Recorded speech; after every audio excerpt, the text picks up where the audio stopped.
जय हो विष्णु भगवान। जय हो तुलसी मैया। तुलसी जी को धार्मिक ग्रंथों के अनुसार बहुत ही पवित्र माना जाता है। तुलसी से जुड़ी हुई एक कथा बहुत प्रचलित है। श्रीमद् देवी भागवत पुराण में इनके अवतरण की दिव्य कथा और लीला बनाई गई है। एक बार शिव ने अपने तेज को समुद्र में फेंक दिया। उससे एक महातेजस्वी बालक ने जन्म लिया। यह बालक आगे चलकर जालंधर के नाम से पराक्रमी दैत्य राजा बना। इसकी राजधानी का नाम जालंधर नगरी था। दैत्यराज कालनेमी की कन्या वृंदा का विवाह जालंधर से हुआ। जालंधर महाराक्षस था। अपनी सत्ता के मद में चूर उसने माता लक्ष्मी को पाने की कामना से युद्ध किया, परंतु समुद्र से ही उत्पन्न होने के कारण माता लक्ष्मी ने उसे अपने भाई के रूप में स्वीकार किया।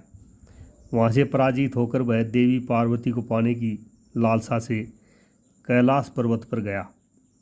भगवान देवादिदेव शिव का ही रूप धरकर माता पार्वती के समीप गया, परंतु माँ ने अपने योग बल से उसे तुरंत पहचान लिया तथा वहाँ से अंतर्ध्यान हो गई।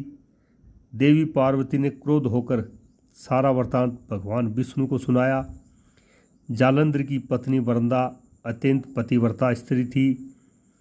उसी के पतिव्रत धर्म की शक्ति से जालंधर न तो मारा जाता था और न ही पराजित होता था। इसलिए जालंधर का नाश करने के लिए वृंदा के पतिव्रत धर्म को भंग करना बहुत जरूरी था। इसी कारण भगवान विष्णु ऋषि का वेश धारण कर वन में जा पहुँचे, जहाँ वृंदा अकेली भ्रमण कर रही थी। भगवान के साथ दो मायावी राक्षस भी थे, जिन्हें देखकर वृंदा भयभीत हो गई। ऋषि ने वृंदा के सामने पल में ही दोनों राक्षसों को भस्म कर दिया। उनकी शक्ति देखकर वृंदा ने कैलाश पर्वत में महादेव के साथ युद्ध कर रहे अपने पति जालंधर के बारे में पूछा। ऋषि ने अपने माया जाल से दो वानर प्रकट किए। एक वानर के हाथ में जालंधर का सिर तथा दूसरे के हाथ में धड़। अपने पति की यह दशा देखकर वृंदा मूर्छित हो गई और धरती पर गिर पड़ी।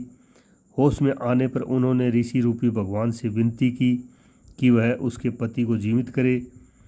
भगवान ने अपनी माया से पुनः जालंधर का सिर धड़ से जोड़ दिया, परंतु स्वयं भी वह उसी शरीर में प्रवेश कर गए। वृंदा को इस छल का जरा भी आभास नहीं हुआ। जालंधर बने भगवान के साथ वृंदा पतिव्रता का व्यवहार करने लगी, जिससे उसका सतीत्व भंग हो गया। ऐसा होते ही वृंदा का पति जालंधर युद्ध में हार गया। इस सारी लीला का जब वृंदा को पता चला तो उसने क्रुद्ध होकर भगवान विष्णु को शिला होने का श्राप दे दिया तथा स्वयं सती हो गई। जहाँ वृंदा भस्म हुई वहाँ तुलसी का पौधा उगा। भगवान विष्णु ने वृंदा से कहा, हे वृंदा, तुम अपने सतीत्व के कारण मुझे लक्ष्मी से भी अधिक प्रिय हो गई हो। अब तुम तुलसी के रूप में सदा मेरे साथ रहोगी। जो मनुष्य भी मेरे शालिग्राम रूप के साथ तुलसी का विवाह करेगा, उसे इस लोक और परलोक में विपुल यश प्राप्त होगा। जिस घर में तुलसी होती है वहाँ यम के दूत भी असमय नहीं जा सकते। गंगा व नर्मदा के जल में स्नान तथा तुलसी का पूजन बराबर माना जाता है। चाहे मनुष्य कितना भी पापी क्यों न हो, मृत्यु के समय जिसके प्राण मंजरी रहित तुलसी और गंगा जलमुख में रख कर निकल जाते हैं, वह पापों से मुक्त होकर वैकुंठ धाम को प्राप्त होता है। जो मनुष्य तुलसी या आंवलों की छाया में अपने पितरों का श्राद्ध करता है, उसके पितृ मोक्ष को प्राप्त हो जाते हैं। उसी दैत्य जालंधर की यह भूमि जालंधर नाम से विख्यात है। सती वृंदा का मंदिर मोहल्ला कोट किशनचंद में स्थित है। कहते हैं इस स्थान पर एक प्राचीन गुफा थी जो सीधी हरिद्वार तक जाती थी। सच्चे मन से 40 दिन तक सती वृंदा देवी के मंदिर में पूजा करने से सभी मनोरथ पूर्ण होते हैं। यह है तुलसी जी की धार्मिक कहानी।